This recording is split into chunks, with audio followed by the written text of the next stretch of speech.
The bread was killing them. Every morning, every evening, every meal that included grain, which was most meals, the Norse were eating stone, not metaphorically, literally. Quartz and feldspar grit sheared from the hand-turned quern in microscopic fragments, baked into every loaf of flatbread, stirred into every bowl of porridge. And with each bite, that invisible mineral dust ground against enamel wore through dentin, exposed the living nerve of the tooth to the cold air of a North Atlantic winter. Caroline Archini examined medieval Scandinavian dental remains and found wear so severe that in many adult specimens, the entire crown was gone. Just root stumps remained. The people who owned those teeth were in their 40s. You have eaten bread today, probably. You did not think about it. That is the distance between your life and theirs. This is a story about what daily life cost the human body in the Viking Age. Not the sword wound, not the drowning, not the battle axe to the skull, but the slow, invisible, cumulative destruction that came from doing ordinary things. Breathing, eating, working, drinking water, sitting by the fire on a winter evening while someone told a story. Every one of these acts, repeated across decades, was writing damage into bone and tissue that only modern bioarchaeology can read. The Norse never knew. They had no germ theory, no concept of particulate pollution, no understanding of parasitology. They simply lived, and their skeletons tell us what that living cost. Start with the fire. The Norse longhouse was the center of domestic existence for 3 centuries.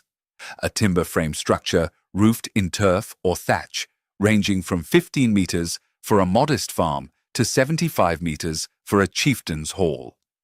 The defining feature was the central hearth, an open fire that burned continuously for warmth and cooking, day and night, season after season. There was no chimney. Smoke rose from the hearth and collected in the upper portion of the structure, filtering slowly through thatch or a small roof opening that could be adjusted but never eliminated the problem. Imagine yourself inside. The fire is low, banked for the night. You are lying on a raised wooden platform along the wall, the sleeping bench. Above you, in the orange-lit dimness, the air is thick, not fog, smoke. Your eyes sting, but they have always stung at night. You cough occasionally, but everyone coughs. The smell is peat and birch and animal fat and the faint, acrid bite of something you have no word for because you have never breathed air without it. Experimental archaeologists at the Lofoter Viking Museum in northern Norway and at Læsra in Denmark have measured particulate matter levels inside reconstructed longhouses with active hearths. The concentrations exceed modern workplace safety thresholds by large margins, comparable to heavy industrial pollution. The people who slept, ate, worked, nursed infants, and grew old in these spaces were breathing what amounted to factory air every night of their lives. The skulls confirm it. Bioarchaeological analysis of Norse-era skeletal remains reveals chronic maxillary sinusitis at rates far above what you would expect in populations living outdoors. The bone inside the sinus cavities shows roughening, porosity, inflammation preserved in calcium. Their faces recorded what their lungs endured, and it varied. A wealthy chieftain's well-ventilated hall with a proper smoke hole was not the same as a small Icelandic turf farmhouse sealed against winter winds. But no one escaped entirely. The fire was life. The fire was warmth and light and cooked food and survival. The fire was also a slow poison, and they gathered around it every evening because the alternative was freezing in the dark. Now the bread again, because the bread deserves its full weight. Grain, barley, rye, oats was the dietary staple for most Norse people. Not the meat-heavy warrior diet of popular imagination. Porridge and flatbread, day after day. and all of it ground on quernstones. A heavy upper stone rotated by hand against a fixed lower stone, the grain crushed between them. Every rotation shed microscopic mineral fragments into the flour. Every batch of flour carried an invisible cargo of stone dust that no amount of sifting could remove. Those particles acted as sandpaper on the chewing surfaces of every tooth, every meal, for a lifetime. By the third decade of life, many Norse adults had teeth worn flat. By the fourth decade, the pulp chamber, the nerve, was exposed. Arcany studies document this as essentially universal in adult Scandinavian populations of the period. Not a disease, not an anomaly. The normal outcome of eating what was available. And when the nerve is exposed, infection follows. Dental abscesses visible in excavated jawbones, dark cavities eaten into the bone itself, channels where pus drained along the root. Chronic pain that never resolved because there was no resolution available. Sometimes the infection spread into the jaw, osteomyelitis, sometimes into the blood, sometimes it killed. The most dangerous thing in a Viking's daily diet was not spoiled meat or tainted water. It was bread. But teeth were attacked from more than one direction. Women who processed leather, chewing raw or semi-tanned hides to soften them for garment making and shoe construction, show distinct wear patterns on their front teeth. The incisors ground down from gripping and pulling tough material. A different damage signature from the molar destruction caused by dietary grit. Between the two forces, there was no safe surface left in the mouth. Below the neck, the damage continued. The Norse spine tells a story the sagas never bothered to record. Schmall's nodes, herniations of disc material into the vertebral body caused by chronic compression, appear at remarkably high rates in male Norse skeletons. Enthesopathies, bony growths at the points where muscles attach to bone, formed when those attachment sites are stressed beyond their design tolerance, cluster in shoulders, elbows, and wrists. These are the marks of pulling, hauling, lifting, and, yes, rowing. The popular image demands 16 hours of continuous rowing on the open ocean. The reality is more nuanced. The square sail was the primary propulsion for ocean crossings. Norway to Iceland, Iceland to Greenland, Greenland to Newfoundland. No crew rowed across the North Atlantic, but coastal and riverine travel, which constituted the majority of Norse maritime activity, relied heavily on oars. And the experimental crossing of the replica longship Havingsten fra Glendalough to Dublin in 2007 confirmed what the skeletons already knew. Even supplementary rowing in rough seas with a heavy clinker-built hull demands effort that modern participants found extreme. The damage was not one glorious wound. It was 10,000 identical strokes compressing the same vertebrae, pulling the same shoulder tendons across the same bone until the bone itself remodeled in protest. A lifetime of this, combined with farming, hauling nets, carrying loads, and construction work, produced spines and shoulders that looked decades older than the individual's actual age at death.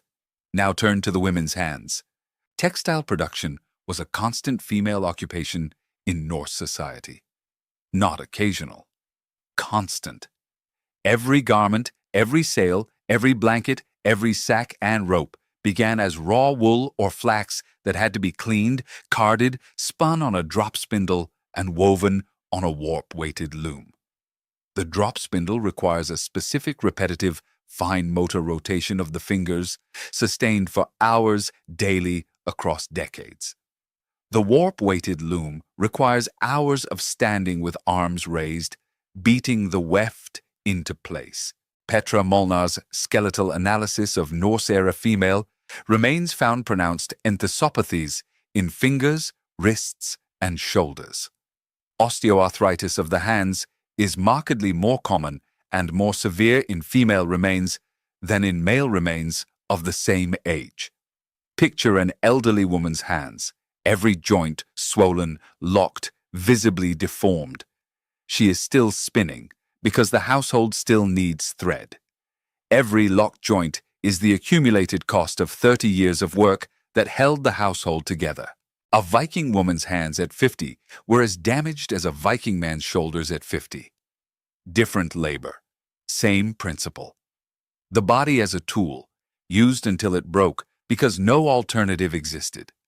They shared their home with their cattle. The byre, the animal section of the longhouse, occupied one end of the structure. Cattle, sheep, and goats housed through the Scandinavian winter, separated from the human living space by a low partition, or sometimes nothing at all. Warmth radiated from the animals. So did everything else. Excavated cesspit deposits and latrine sediments from Norse settlements, particularly the waterlogged preservation at Coppergate in York, at Dublin, and at Icelandic farm sites, contain concentrations of parasitic eggs that startled modern analysts. Whipworm, roundworm, liver fluke. Fecal-oral transmission pathways through shared living space, contaminated water, contaminated hands. Every person in the settlement carried these organisms.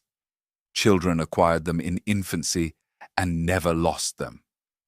Chronic parasitic load means anemia.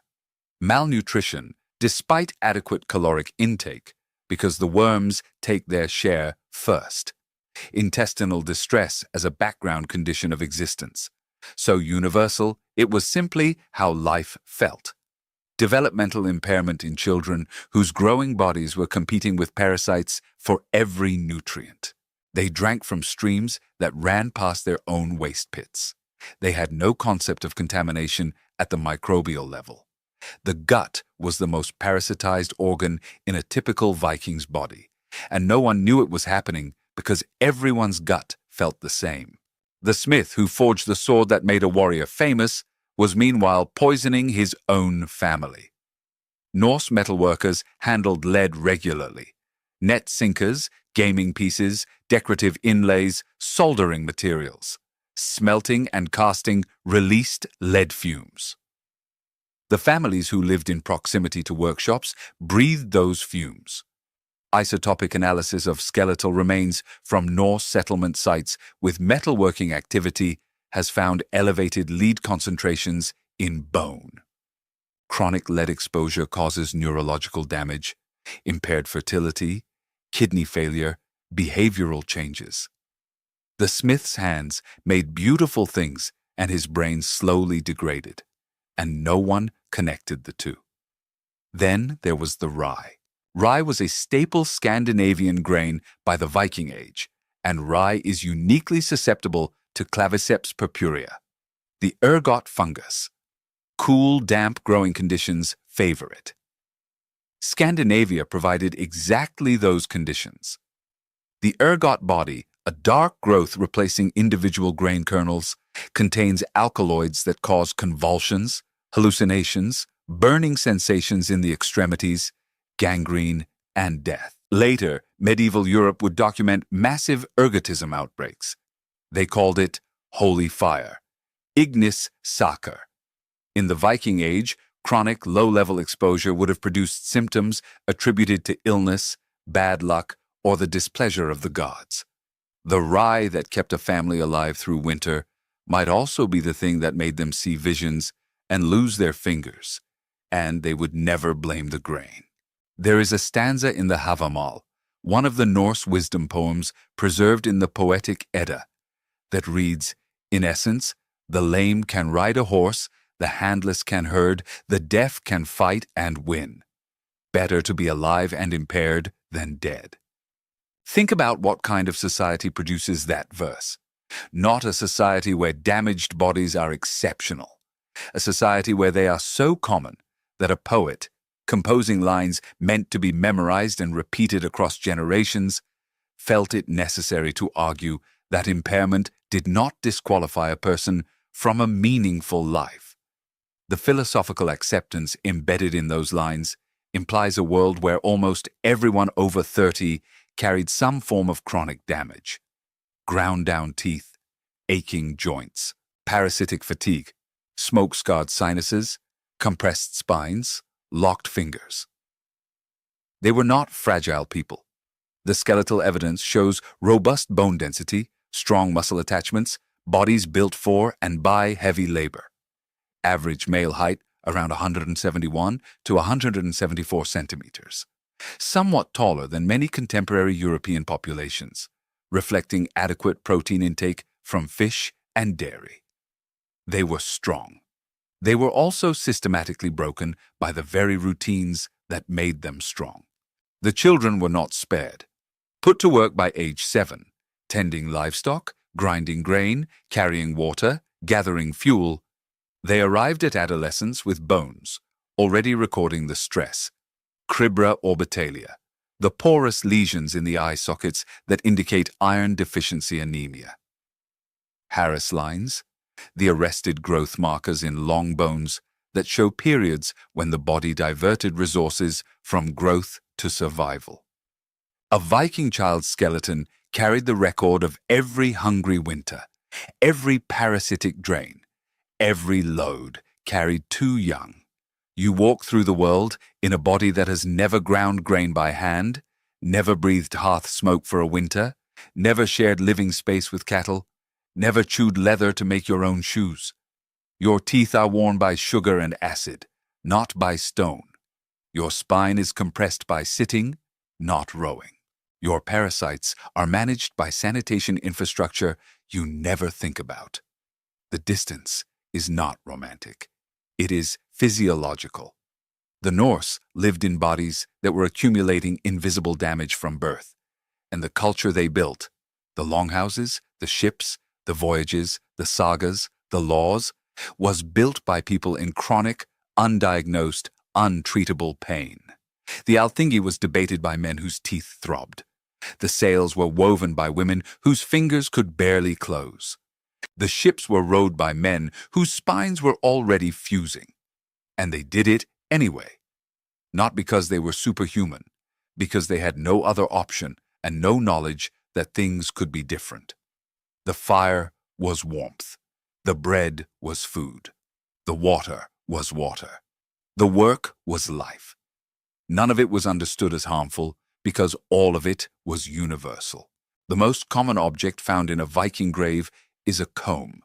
They cared about grooming. Ibn Fadlan, meeting the Rus on the Volga in 922, noted that they carried combs and washed their faces daily. English sources from the period complained that Norse settlers were too attractive to English women because they bathed regularly and combed their hair. They were not indifferent to their bodies.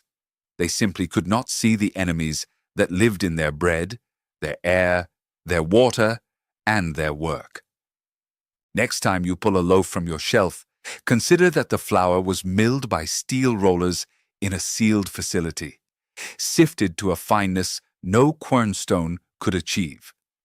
That single technological change, invisible, unglamorous, never celebrated in any saga, is the reason you will still have teeth at 60.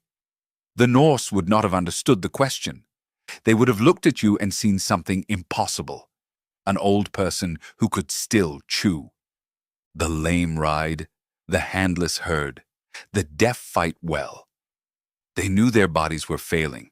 Their wisdom literature said, live anyway. That is not ignorance. That is something harder and more honest than modern comfort usually requires of us.